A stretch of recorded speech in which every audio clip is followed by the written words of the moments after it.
हे केशव, तुम कहते हो कि प्राणी को सारे कर्म इस प्रकार करने चाहिए जैसे वो भगवान की पूजा कर रहा हो अथवा लोक कल्याण के लिए कोई यज्ञ कर रहा हो, जैसे द्रव्य यज्ञ, ज्ञान यज्ञ आदि।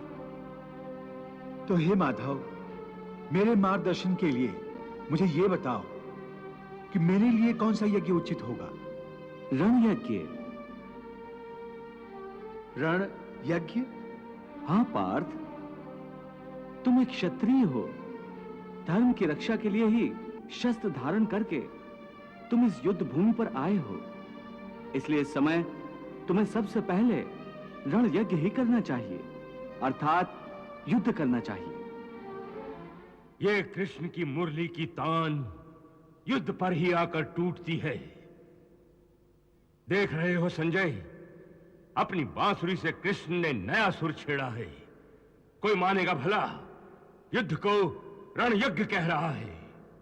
हे पार्थ, कर्म योगी का जीवन भी एक यज्ञ ही होता है।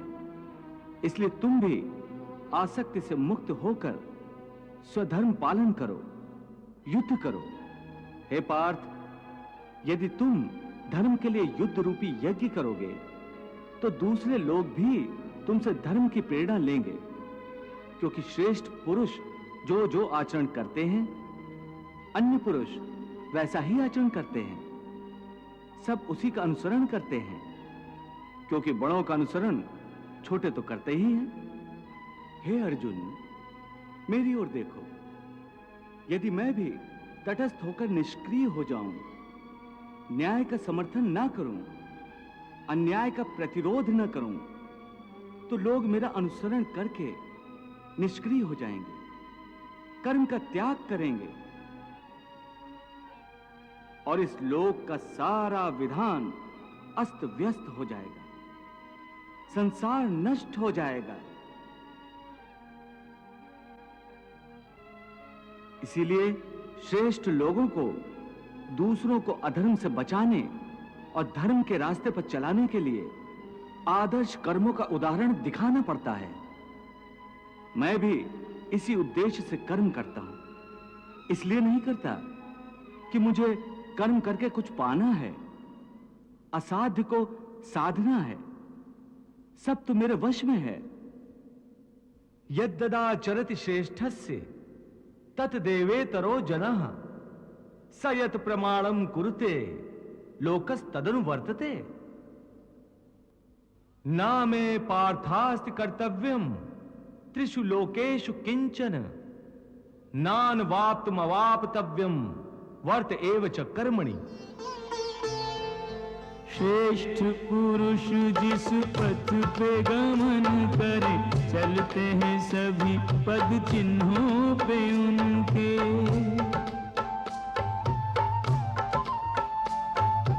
उनका दिया प्रमाण बनता है लोक धर्म, आचरण करें सब उन्हीं को देख सुन के।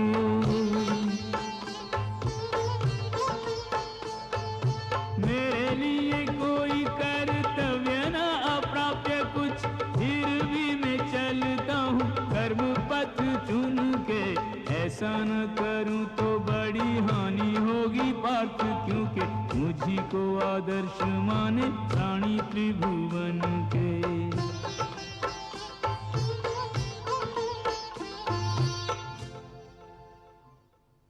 हे पार्थ, अहंकारी मनुष्य समझता है कि वो स्वयं कर्म कर रहा है, परंतु वास्तव में इसका कर्ता साक्षात ईश्वर है। ईश्वर तुमसे कर्म करवा रहा है। ये मानकर तुम अपने सारे कर्म मुझे अर्पण कर दो। कर्म फल की आशा छोड़कर युद्ध करो। अर्जुन, तुम मेरे मित्र हो, सखा हो, फिर भी मोह माया के अधीन कैसे हो गए? याद रखो पार्थ कि अधर्म का साथ देने वालों का विनाश अधर्मियों की तरह ही होता है, और जो तुम्हारी तरह धर्म के मार्ग से हट जाता है और धर्म पर चलने वालों का साथ नहीं देता, वो अनजाने में अधर्म का ही साथ देता है, अधर्मियों की सहायता करता है।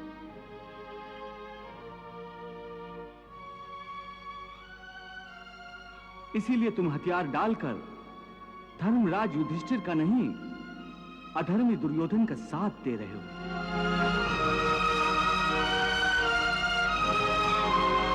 हे अर्जुन, तुम महात्मा हो, महात्मा जो दूसरों के लिए जीते और दूसरों के लिए मरते हैं। वो अपना जीवन और अपनी मृत्यु दोनों ही लोक कल्याण के लिए समर्पित करते हैं। इसलिए तुम्हें भी लोक कल्याण के लिए जीवन मृत्यु के स्तर से उठकर सोचना और निष्काम कर्म करना चाहिए।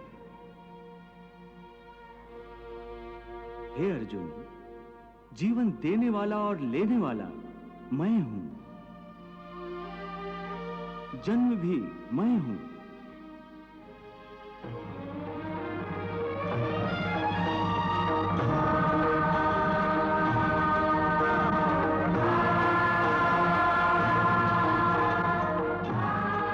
मृत्यु भी मैं हूं।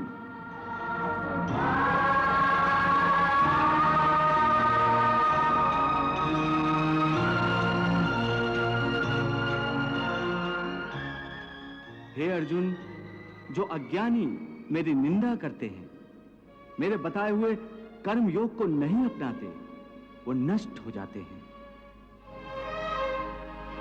क्योंकि जो अहंकारी होते हैं वो अपने अहम से बंधे रहते हैं, इसलिए अपने आप को समर्पित नहीं करते।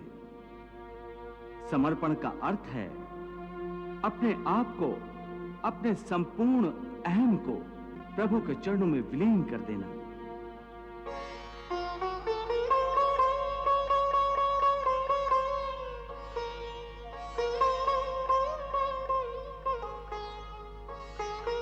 इस प्रकार जो पूर्ण समर्पण करता है, वो चाहे संसार का सबसे बड़ा दुराचारी भी हो, मैं उसे तत्काल अपनी शरण में लेकर निष्पाप कर देता हूं।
हे संजय, कृष्ण के उपदेश के अनुसार तो मैं पहले ही कर्मयोग को अपना चुका हूं। वो कहता है कि क्षत्रिय का धर्म युद्ध करना है, और इसीलिए मैंने अपने धर्म का पालन करने के लिए युद्ध करने की आज्ञा दे दी है। फिर तात वेदव्यास मुझे अपना कर्तव्य करने अर्थात युद्ध करने से क्यों रोक रहे थे? युद्ध के भीषण संहार का दायित्व मुझ पर क्यों रख रहे थे?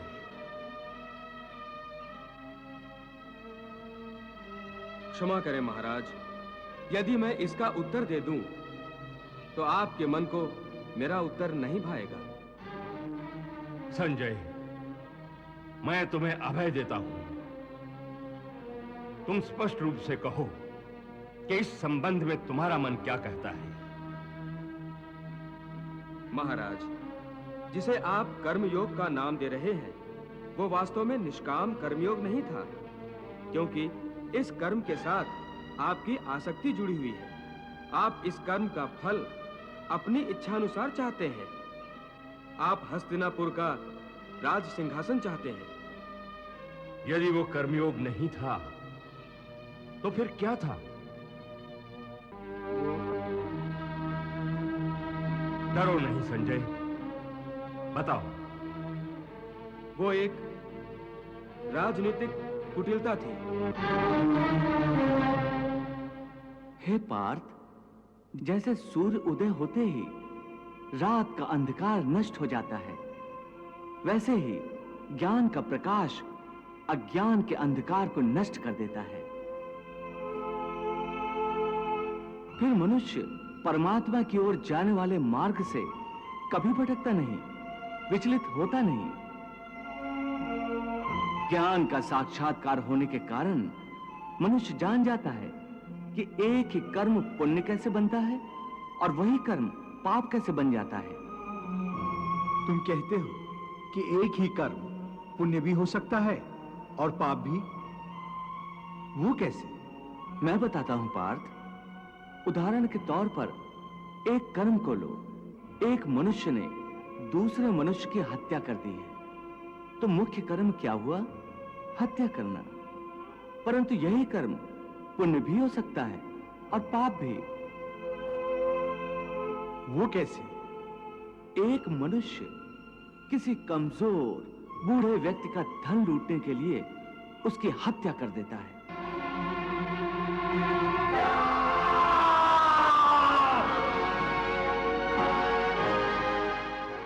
तो वो क्या हुआ? निश्चय ही वो पाप है। और यदि एक दुष्ट मनुष्य किसी अबला स्त्री के साथ जबरदस्ती बलात्कार करने की कोशिश कर रहा है, बचाओ! मुझे बचाओ! बचाओ!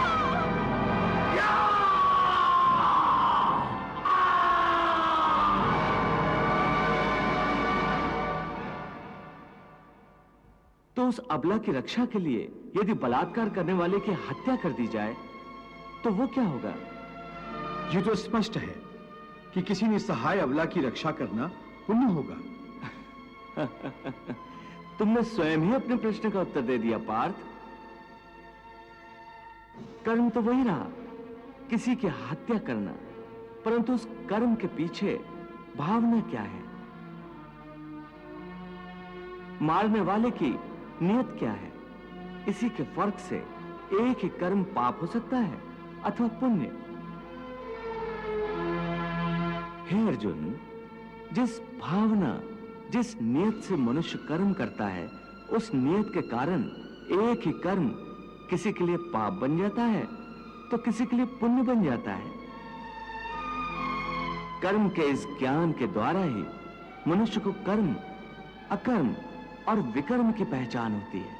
कर्म, अकर्म, विकर्म, ये क्या है? हे अर्जुन, मनुष्य जब निष्काम भावना से कर्म करता है तब उस कर्म का फल उसे नहीं भोगना पड़ता, इसलिए वो अकर्म हो जाता है। कर्म उसे कहते हैं जो सकाम भाव से फल की इच्छा से किया जाता है। उसका फल कर्म के अनुसार अवश्य मिलता है, अच्छे कर्म का अच्छा और बुरे का बुरा। और विकर्म? असत्य, कपट, हिंसा आदि अनुचित और निषिद्ध कर्म विकर्म है। इसका अर्थ केशव युद्ध विकर्म है, क्योंकि इसमें हिंसा है। हे पार्थ, तुम अब भी अज्ञान के अंधकार में भटक रहे हो, इसलिए ऐसी बातें कर रहे हो। मैंने अभी तुम्हें बताया कि कर्म जिस भावना से किया जाए उसी से वो पाप या पुण्य होता है। युद्ध यदि अपना धर्म समझकर अधर्म का, अन्याय का नाश करने के लिए किया जाए तो उस युद्ध में मरने पर भी प्राणी को स्वर्ग की प्राप्ति होती है।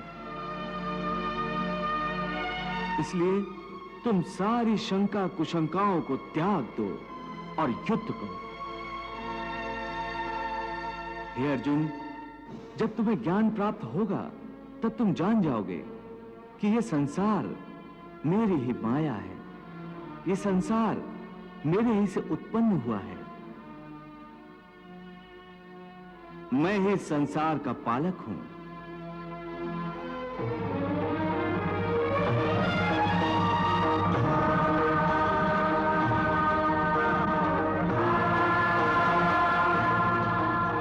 और मैं ही संसार का संहारक हूं।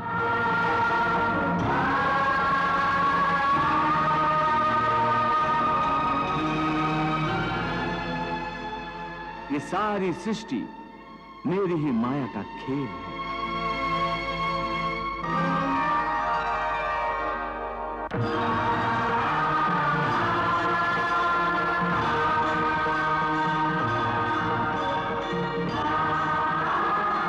हे केशव, इस माया की संसार का रूप क्या है? हे अर्जुन, यदि तुम अपने ज्ञान चक्षुओं से देखोगे तो तुम्हें पता चलेगा कि यह माया का संसार एक उल्टे वृक्ष की भांति है, जिसकी जड़ें ऊपर हैं और टहनियां और पत्ते नीचे की ओर हैं। अपने अंतर चक्षुओं के द्वारा इसे देखो अर्जुन।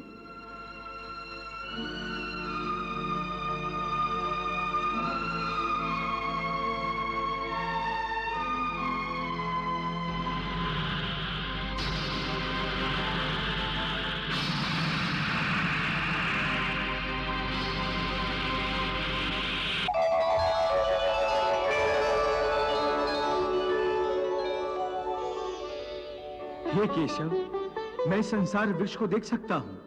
इसकी जड़ें ऊपर हैं और तुमसे निकली हैं।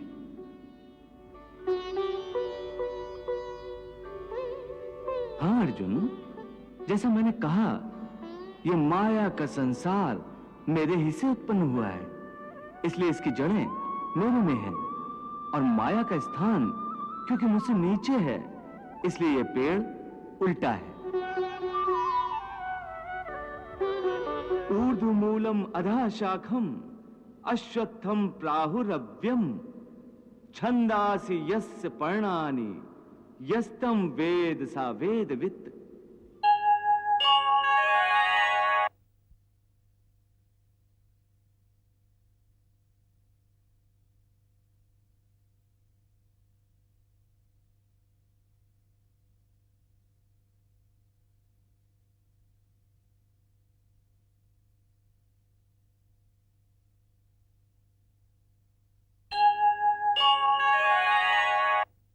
हे केशव, इस संसार वृक्ष में ब्रह्मा का स्थान क्या है? हे अर्जुन, इस संसार का विस्तार करने वाला होने से ब्रह्मा इस वृक्ष की मुख्य शाखा है।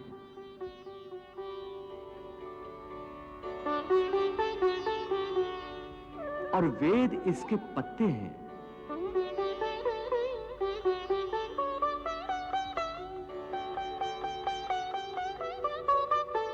हे पार्थ, शब्द, स्पर्श, रूप, रस और गंध, ये पांचों इस वृक्ष की शाखाओं की कोपलों के रूप में हैं।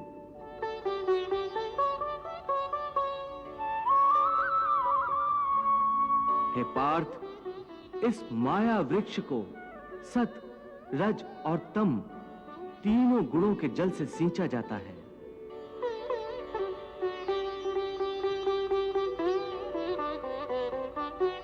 आसक्ति का मारा मनुष्य इसी पेड़ की डालियों में उलझा रहता है। पार्थ, ये वृक्ष अनादि है, अनंत है। ये वृक्ष संसार के माया का प्रतीक है।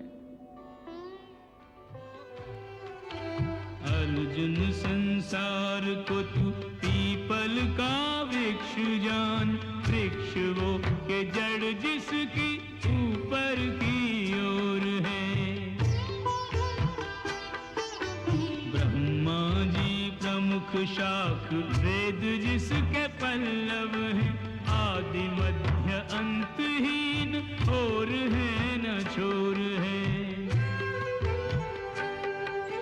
शब्द, स्पर्श, गंध, रूप, रस जिसकी कोपल है, सतरज तम जल से सिंचित है, सराबोर है।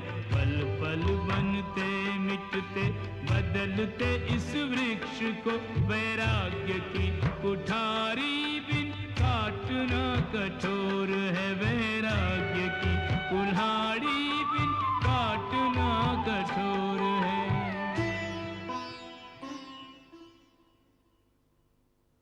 हे मधुसूदन, जब ये पेड़ ही सृष्टि है तो इसकी विशाल छाया भी हर ओर फैली होगी। तब मनुष्य इसकी छाया से कैसे बचकर रह सकता है? हे अर्जुन, ये ठीक है कि यह वृक्ष विशाल है, परंतु इस वृक्ष का विधाता तो उससे भी विशाल है।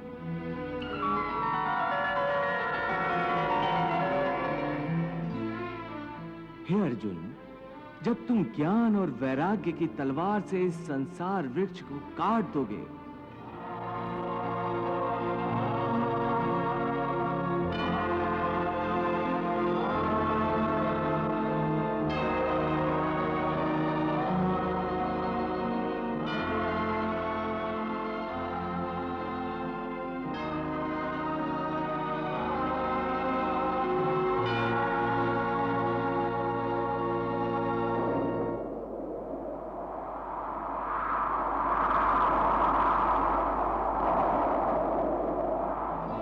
तब तुम्हें उस परमात्मा के दर्शन होंगे जो सर्वव्यापी है, हर जगह मौजूद है, सब में व्याप्त है।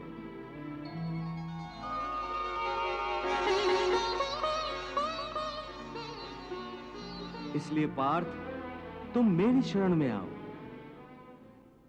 संजय, कृष्ण के मुंह से ये बातें सुनकर न जाने क्यों मेरा मन भय से व्याकुल हो रहा है। इससे पहले मुझे कभी मृत्यु से भय नहीं लगा, परंतु आज मुझे मृत्यु से भय लगने लगा है। मेरी ही नहीं, मेरे अपनों की मृत्यु का भी भय। महाराज, यह तो बड़ी विचित्र बात है। द्वारिकाधीश श्री कृष्ण तो अर्जुन और हर मनुष्य के मन से अपनी और अपनों की मृत्यु का भय निकालने के उद्देश्य से उपदेश दे रहे हैं। फिर मेरा मन भय से क्यों कांप रहा है? एक ही उपदेश का विपरीत प्रभाव क्यों पड़ रहा है? अर्जुन का मन शांत होता जा रहा है और मेरा मन अशांत हो रहा है। महाराज, किसी बात का किस व्यक्ति पर क्या प्रभाव पड़ेगा, इसका आधार तो उस व्यक्ति के मन की भावना पर निर्भर होता है। यदि मन में कोई भय कुंडली मारे बैठा है, तो वो सच्ची और कड़वी बात को सुनकर ऐसे ही फन उठाता है, जैसे नाग लाठी को देखकर। परंतु आप क्यों व्याकुल हो रहे हैं? हर एक की मृत्यु का एक ना एक क्षण तो निश्चित ही होता है। हाँ संजय, ये तो सत्य है, परंतु मेरी व्याकुलता का कारण यह है कि कहीं मेरे पुत्र मेरे कारण इस युद्ध में मृत्यु का शिकार न बन जाएं। उस समय मैंने कहा था कि प्रारब्ध में जो लिखा है वही होगा, मेरे हाथों में कुछ नहीं है। आज ऐसा लग रहा है कि उस समय मैं नहीं बोल रहा था, नियति ही मेरे मुंह से बोल रही थी। संजय, अब मेरे हाथों में कुछ नहीं रहा, कुछ नहीं रहा। सब कुछ कृष्ण के हाथ में है, सब कुछ। हे मधुसूदन, तुम कहते हो कि सर्वव्यापी परमात्मा की शरण में आओ, परंतु उस परमात्मा का स्वरूप क्या है? मुझे अपना वो स्वरूप बताओ जिसकी पूजा की जाए, क्योंकि संसार में भिन्न भिन्न लोग भिन्न भिन्न देवताओं की पूजा करते हैं। क्या वो पाप है? नहीं अर्जुन, पूजा कभी पाप नहीं होती, और जो प्राणी भिन्न भिन्न देवताओं की पूजा करते हैं वो भी वास्तव में मेरी ही पूजा करते हैं, क्योंकि इस विश्व के कण कण में मैं ही समाया हुआ हूं। ज्ञानी जन अपने ज्ञान चक्षुओं से मुझे हर जगह, हर प्राणी के अंदर देख सकते हैं। एक विद्वान ब्राह्मण में भी मैं हूं, तो एक चांडाल के अंदर भी मैं हूं, गौ में भी मैं हूं, तो एक कुत्ते में भी मैं हूं, हाथी में भी मैं हूं, तो चूंटी में भी मैं हूं।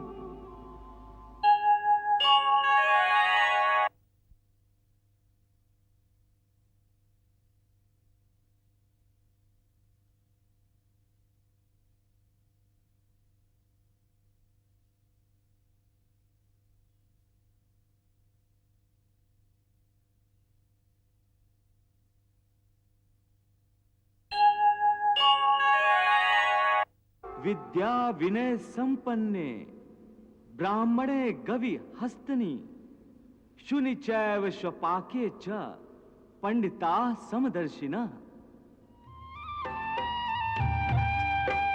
जलचर थलचर और गगनचर सृष्टि में जितने जीव हैं सारे,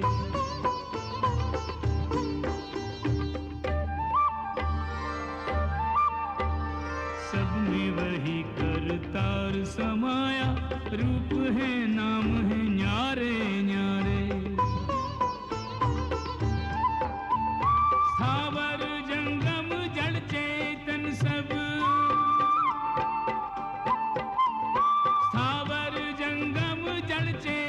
सब उसने सजाए उसने संवारे।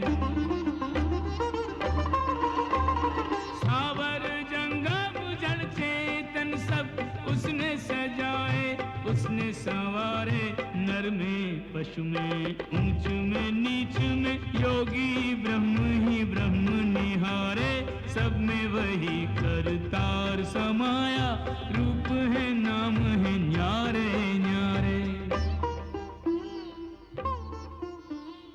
हे पार्थ, इसीलिए अपनी अपनी श्रद्धा के अनुसार प्राणी जिस जिस रूप में भी मेरी पूजा करते हैं वो मेरी ही पूजा करते हैं।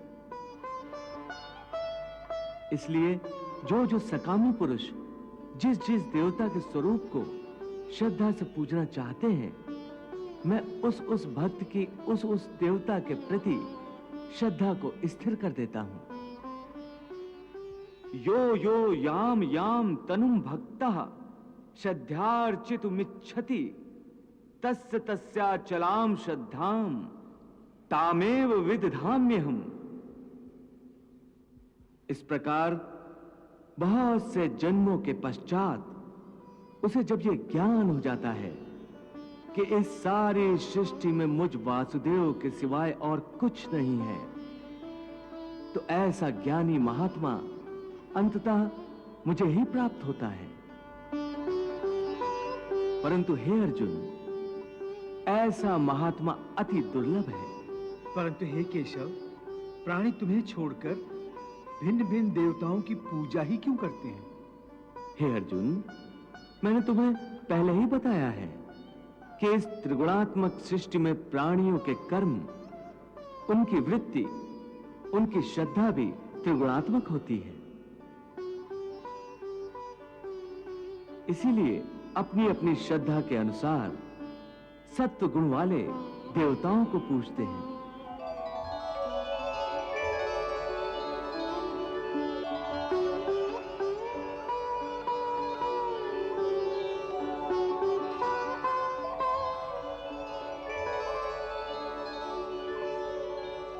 रजोगुण वाले यक्ष, गंधर्व आदि की पूजा करते हैं।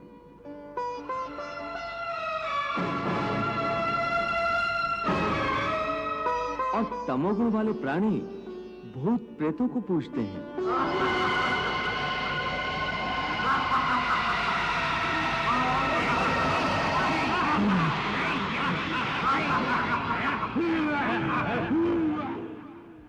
यजन्ते सात्विका देवान यक्ष रक्षांसि राजसा प्रेतान भूत गणाश्च चान्ये यजन्ते तामसा जना।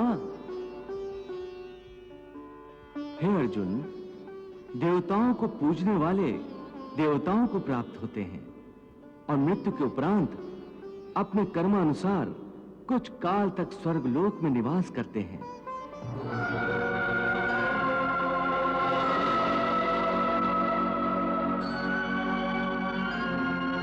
पितरों को पूजने वाले पितरों को प्राप्त होते हैं और पितृलोक में जाते हैं।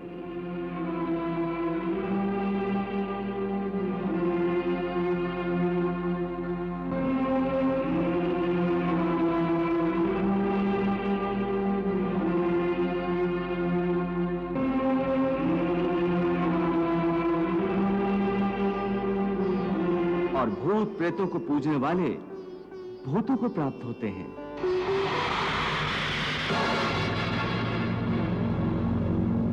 और नए जन्म में उन्हें भूत प्रेतों की योनि मिलती है।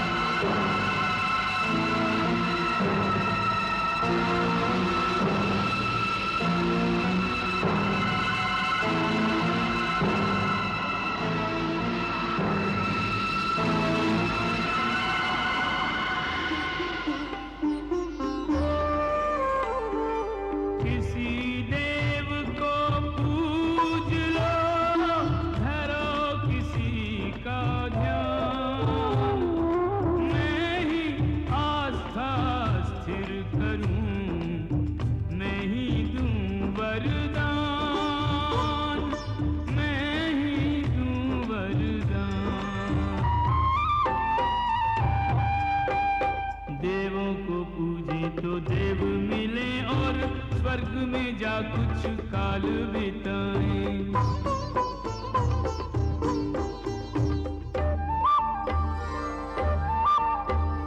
पितरों को पूजे तो पितर मिले और पितरों में जाकर बस जाएं। भूत और प्रेतों को पूजने वाले, भूत और प्रेतों को पूजने वाले जन्म उन्हीं की योनि में पाएं। भूत और प्रेतों को पूजने वाले जन्म उन्हीं की योनि में पाएं। भोग के कर्मों के प्रारब्ध वो मृत्यु लोक में लौट के आए। 1,84 योनि में फिर कर फिर मानव तन में लौट आए।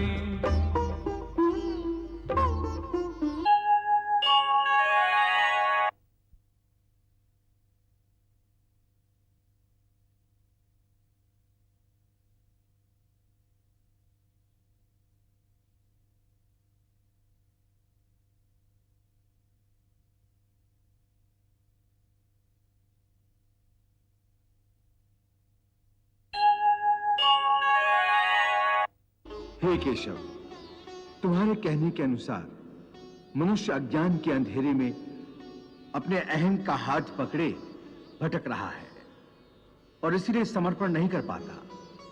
अर्थात अज्ञान ही समर्पण के रास्ते की चट्टान बन जाता है। तो अज्ञान के अंधकार को दूर करने और ज्ञान प्राप्त करने का सरल साधन बताओ। श्रद्धा। हे अर्जुन, ज्ञान प्राप्त करने का मूल साधन केवल श्रद्धा है। श्रद्धा के बीज से ही विश्वास का अंकुर फूटता है।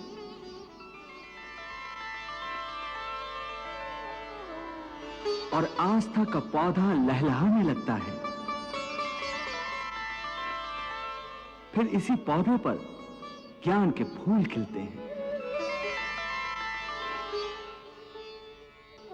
श्रद्धावान लभते ज्ञानम तत्परा संयतेन्द्रियः ज्ञानम लब्ध्वा पराम शांतिम अचिरेण अधिगच्छति।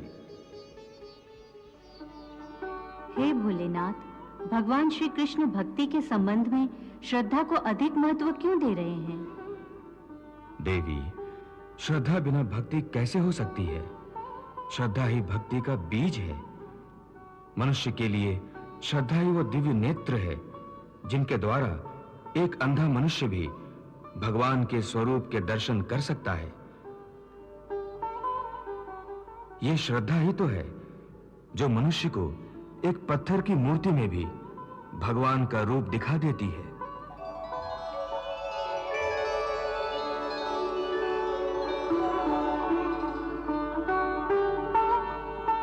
जैसे मेरे श्रद्धावान भक्त को शिवलिंग में मेरा ही रूप दिखाई देता है।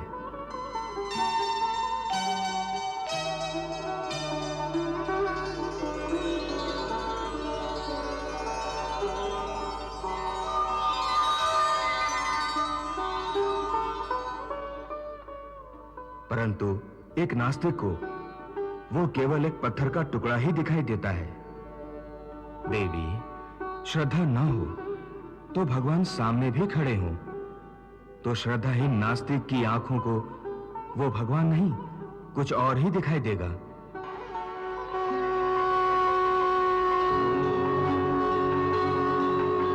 फिर ना श्रद्धा होगी और ना भक्ति। श्रद्धा वो सीधा और सरल रास्ता है जो मनुष्य को प्रेम शांति की ओर ले जाता है।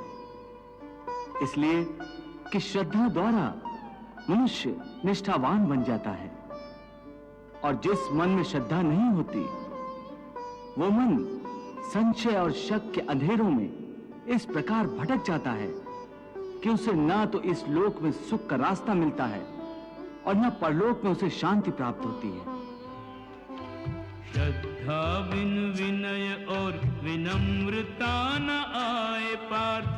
श्रद्धा विहीन प्राणी अहम लिए जलता।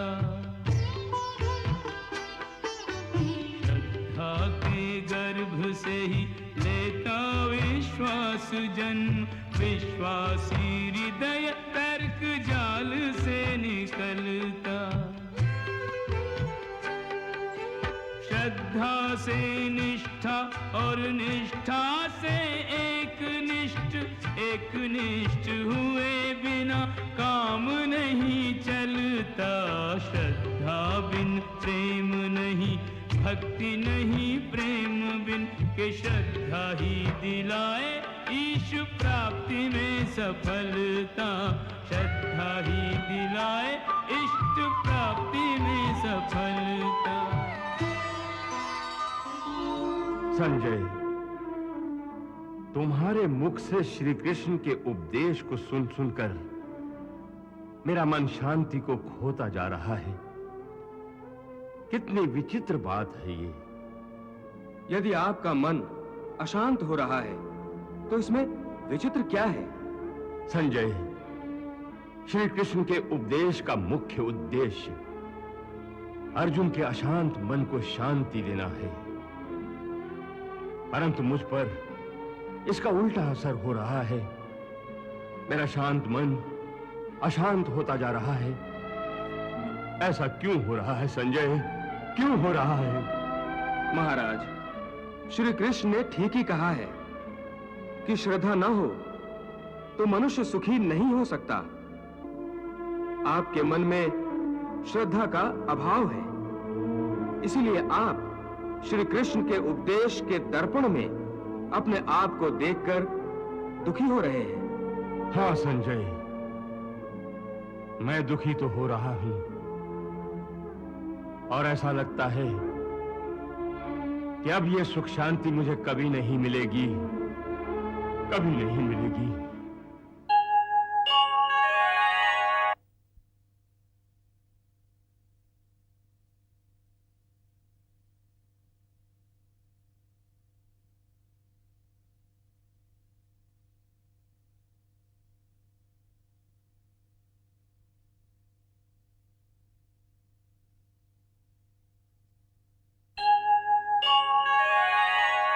जिस मन में श्रद्धा नहीं होती वहां शंका होती है।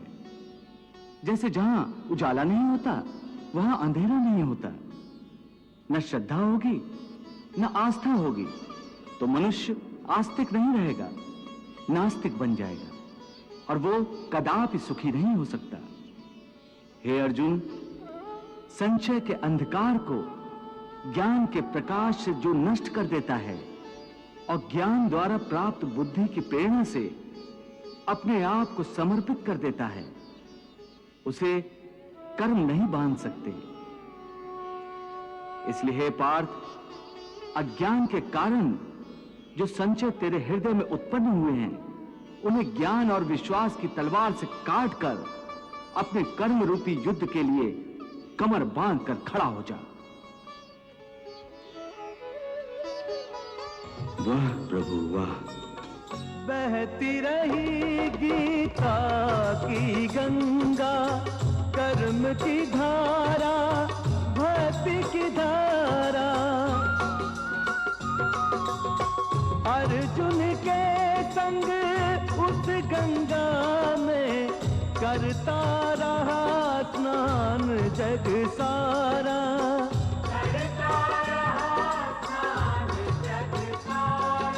सब धर्मों के भेद भुला के एक मेरा शरणागत हो जा। मैं हर पाप से मुक्ति दूंगा, शोक न कर मेरी भक्ति में खो जा। शोक न कर मेरी भक्ति में खो जा। धर्म अधर्म के भेद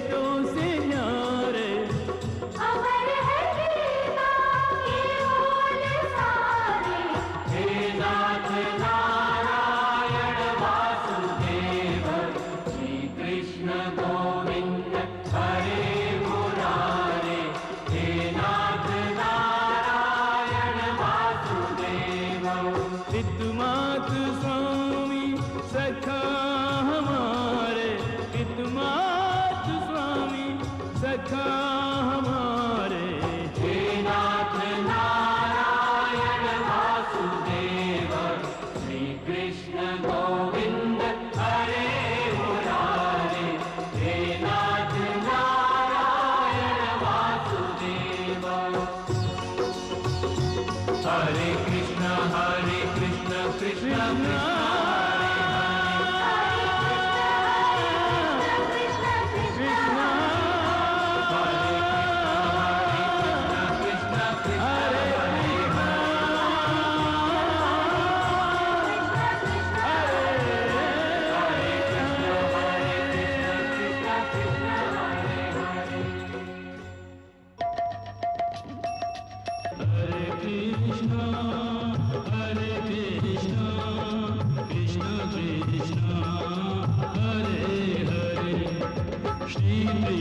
चरितं गुणानुवादं तत्प्रेरणा अहं करोमि मम भावगीतं हृदयस्य प्रीतं त्वत्पद्मपादे समर्पयामि हरे राम राम राम हरे हरे हरे कृष्ण कृष्ण कृष्ण हरे कृष्ण